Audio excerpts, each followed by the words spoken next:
C'est le 9e rendez-vous dédié à la sécurité ici à Lille. Le FIC 2017 à vivre sur 01net TV avec le studio de 01net TV qui est la chaîne officielle de ce FIC. Delphine Sabatier à mes côtés toujours. On va découvrir tout de suite Delphine IMS Networks avec Thierry Bardy, son président, qui est notre invité. Bonjour Thierry. Bonjour. Alors on va parler de réseau télécom avec vous, de sécurisation de ces réseaux, mais peut-être un mot sur IMS Networks. Vous êtes originaire du Tarn, c'est ça? Qu'est-ce que vous faites? Quel est votre métier? Alors notre métier est un métier d'opérateur télécom, assez traditionnel sur le fond. On est effectivement dédié aux pros. Voilà, en B2B uniquement, puisque notre métier est de concevoir, de déployer et d'infogérer des réseaux de très grosse capacité et de très grande criticité, donc des réseaux qui demandent un temps de disponibilité maximum. Et notre métier, c'est cela. Donc, c'est d'être un opérateur B2B pour des réseaux hautement sécurisés. Et on est né en fait de la volonté, si vous voulez, de mettre en place de la fibre optique dans le sous-sol. Et puis petit à petit, on est monté dans la chaîne de valeur pour opérer ces réseaux et les proposer à nos clients. Un peu en infogérance, quoi. Donc pour nous, notre métier, qui reste encore un métier très très prégnant chez nous, qui est le gros de notre activité, ça reste un métier d'opérateur. C'est un opérateur qui a pris en compte la sécurité, c'est ça?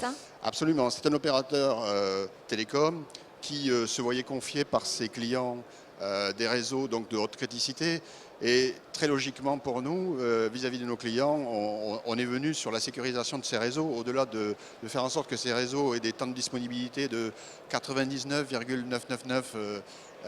Il fallait en plus que nous puissions sécuriser ce qui passait sur ces réseaux. Donc c'est comme ça que IMS Networks a développé un savoir-faire, et aujourd'hui ce qui est une vraie BU chez nous, en matière de cybersécurité pour protéger les réseaux de nos clients.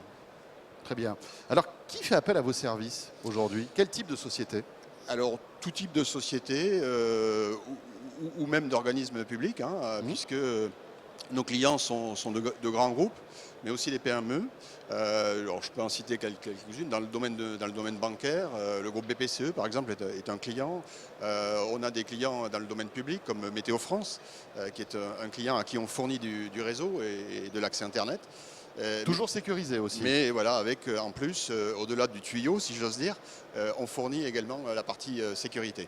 Mais c'est aussi des PME de taille moyenne, alors qui évidemment ne sont pas connues du grand public, mais qui sont de très belles entreprises, de très belles PME ou ETI, qui sont souvent d'ailleurs des leaders, soit français, soit européens, voire mondiaux, et qui ont besoin effectivement de réseaux très sécurisés, parce qu'elles sont sur des domaines... Ils font transiter des données sensibles. Vous prenez l'exemple de Météo France.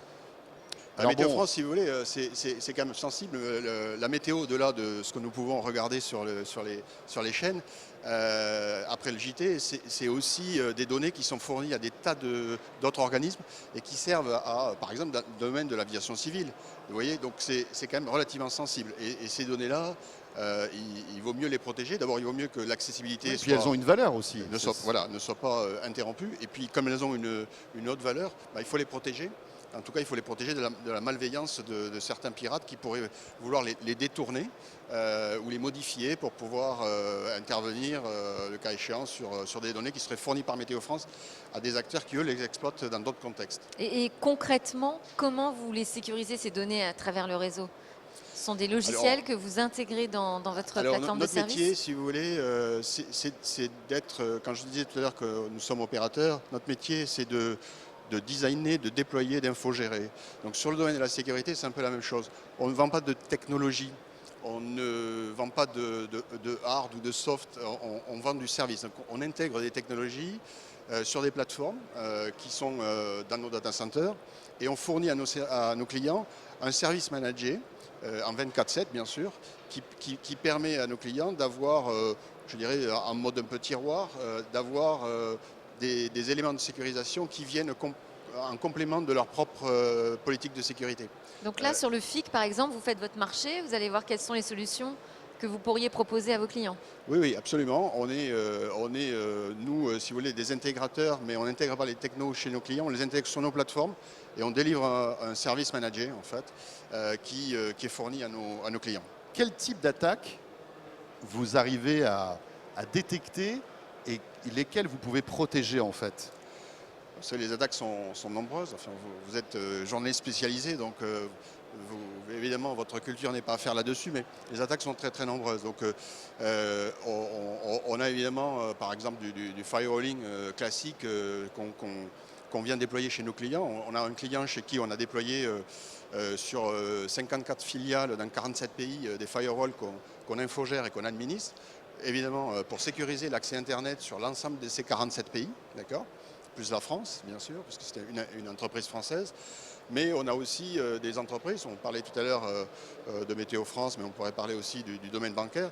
On vient protéger les attaques massives, ce qu'on appelle les attaques par déni de service, dit DDoS ou DDoS, si on veut parler français. À la française. Et ces attaques-là sont des attaques qui viennent, si vous voulez, saturer le réseau du client. Ou les serveurs qui sont au bout du cerveau, du réseau. Pardon. Et donc, c'est pour nous un moyen de détecter en amont ces attaques, de filtrer, pour laisser passer les flux positifs, c'est-à-dire que le client, si vous avez un site de e-commerce, la veille de Noël, il faut que votre site de e-commerce puisse continuer à fonctionner.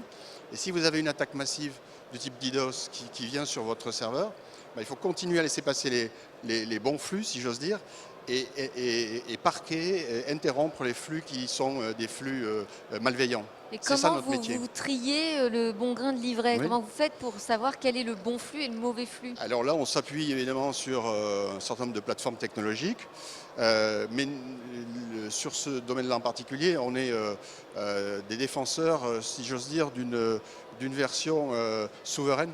Nous pensons qu'il y a un enjeu à faire valoir des solutions franco-françaises. D'abord parce que nous avons des technologies de premier plan, et il serait dommage de ne pas les utiliser, parce que derrière, il y a une vraie industrie à protéger et à faire et à développer. Et aujourd'hui, on est bon dans ce domaine, sur les Et on est très très anti-DDoS. bon. On a de très bonnes écoles d'ingénieurs, on a des mathématiciens qui sont brillants. Donc il est dommage que ces gens-là ne puissent pas faire valoir tout leur savoir-faire au travers de technologies françaises. Mais également, pour nous, ce qui est important, si vous voulez, c'est évidemment, il y a un enjeu économique majeur dans le domaine du IT, à pousser ces technologies. Mais il y a aussi, quand on parle de souveraineté, il y a aussi une problématique qui est de protéger les données de nos clients pour les garder en France et pour les faire gérer, traiter par des infrastructures françaises. Il y a des enjeux massifs qui ne sont plus alors là des enjeux du secteur du IT, mais qui sont des enjeux industriels au plan assez large. Thierry DDoS, Thierry Bardi. Thierry Parce que, DDoS, c'est pas mal. C'est pas mal. Lapsus, Finalement, c'est un peu ce que vous faites. Mais est-ce qu'on arrive aujourd'hui vraiment à se protéger d'attaques DDoS avec votre solution ou avec certaines autres? Non, malheureusement, la protection ou la sécurité, la cybersécurité à 100%, ça n'existe pas. Je crois que juste avant moi, sur le plateau, il y avait un assureur. Je pense qu'il n'y a aucun assureur qui arrivera à assurer avec une protection à 100%. Donc, vous dire oui, ce serait un mensonge.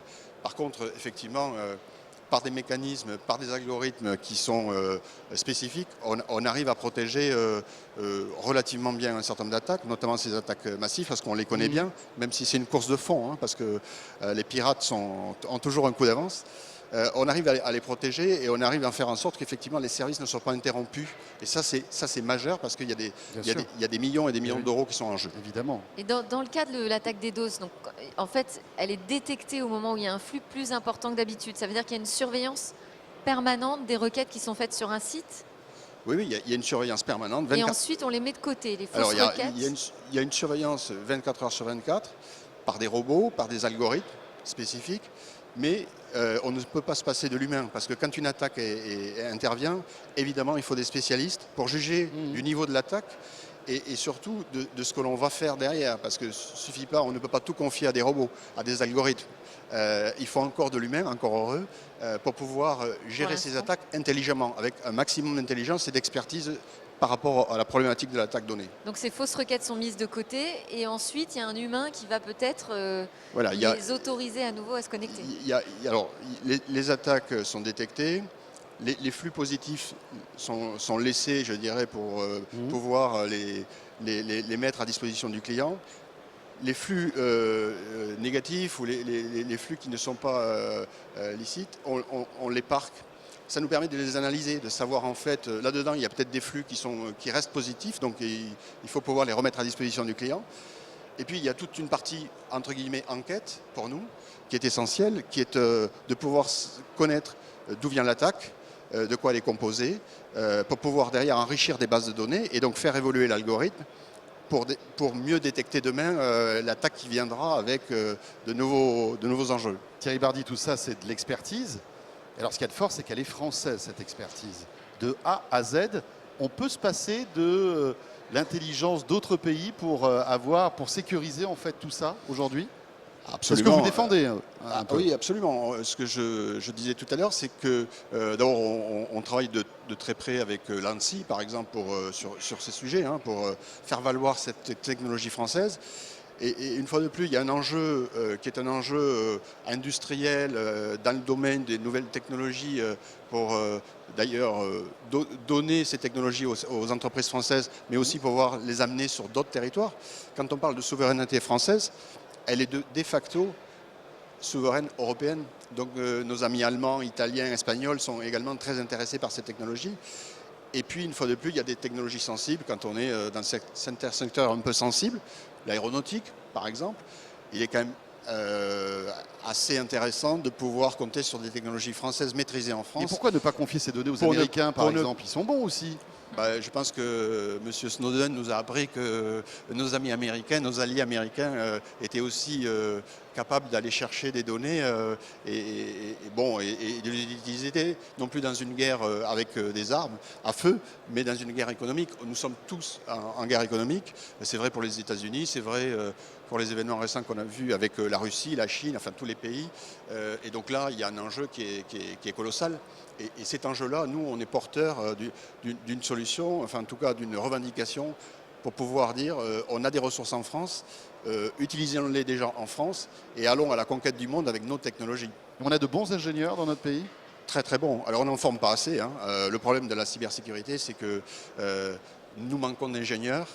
Nous sommes tous sur ce salon à la recherche de bons stagiaires, de bons CV pour pouvoir recruter. Il y a une pénurie? Il y a une pénurie, absolument. C'est un enjeu aussi des prochaines années, c'est de former des ingénieurs dans le domaine de la cybersécurité. Et ça, c'est un sujet qui vous intéresse, notamment la formation, essayer d'avoir un coup d'avance et peut-être se rapprocher de certaines écoles pour justement essayer de trouver les bons profils qui vous intéressent, de les former d'ores et déjà?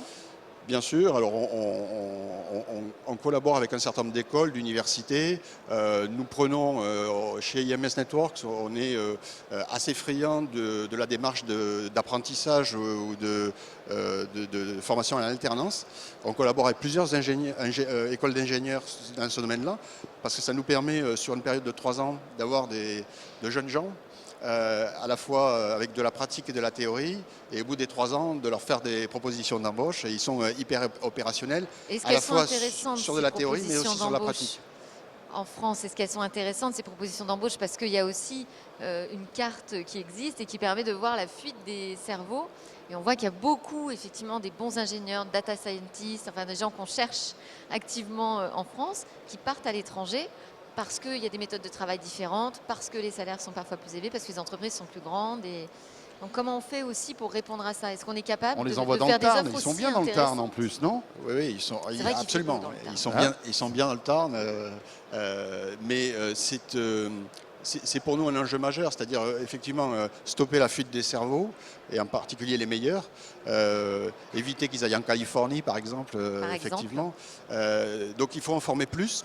Et il faut leur proposer des jobs qui soient intéressants, mais aussi un environnement de travail. Vous parliez cadre de vie, bien en sûr. souriant du Tarn, mais un cadre de vie qui soit évidemment. On parle souvent de la Silicon Valley. C'est eux qui choisissent en fait. C'est eux qui choisissent l'endroit où ils veulent travailler. C'est eux qui choisissent, et donc. Il y a aussi les méthodes de travail. Il faut agir sur les méthodes de travail, sur les conditions de travail, sur l'environnement. Et on peut faire aussi bien que nos amis américains dans la Silicon Valley, il n'y a aucun souci là-dessus. Très bien. Eh bien écoutez, on vous le souhaite. Et je suis sûr qu'on mange mieux dans le Tarn que dans la Silicon Valley. Je me mouille pas trop en disant ça. C'est important, tu as raison. Et non, mais c'est quand même un paramètre important de ne pas prendre. C'est un des paramètres. Exactement. Merci beaucoup Thierry. Merci à vous. Rappelons que vous êtes le patron d'IMS Networks. Delphine, on a encore quelques cas à découvrir. Dans quelques instants, on va parler aussi notamment du réseau électrique, parce que ce réseau électrique se numérise. Et évidemment, il y a des problématiques de sécurité, forcément à partir du moment où on prononce le mot numérisation. On va parler de l'espace aussi. Et on va parler d'espace. Donc vous restez là. 01net TV, la chaîne officielle de ce FIC 2017. À tout de suite.